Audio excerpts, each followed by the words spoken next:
Samantala, nakatanggap naman ng tig 100,000 piso ang pamilya ng 2 biktima sa magkahiwalay na aksidente na kinasasangkutan ng mga bus. Kaugnay po nito, tiniyak ngayon ng LTFRB ang pagmamonitor ukol sa iba pang benepisyong dapat na matanggap ng mga biktima. Ang detalye mula naman sa aming kasamang si Dina Pagibitan via phone patch. Kirby, natatanggap nga ng tag 100,000 piso ang mga kaanak ng 2 namatay na bata sa magkahiwalay na lugar na kinasangkutan ng mga magkakaiba rin nga bus. Ito ay bahagi ng insurance ng mga biktima mula sa mga bus company.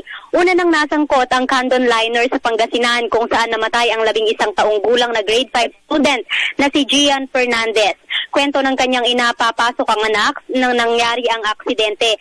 Patawid daw ito ng pedestrian lane nang biglang bumulaga ang mabilis na bus at nahagip ang bata.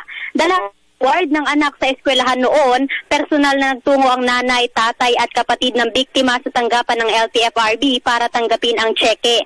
Giit ng pamilya, hustisya para sa kanilang mahal sa buhay. Ngunit malaking tulong umano ang nasabing halaga para sa kanilang pamilya. Ayon naman sa LTFRB, ito lamang ay pagpapatunay na lahat ng mga sumasakay sa pampublikong sasakyan, gayon din ang mga tinatawag na third party, ay insured sa anumang insidenteng mangyayari o pwedeng mangyari. At nais umano ng tanggapang maibalik ang tiwala ng publiko sa public transport. Nasangkot naman ang Safeway Bus Transit sa aksidente sa EDSA nitong Marso lamang ng uno na ikinasawi naman ng 14 na taong gulang na bata.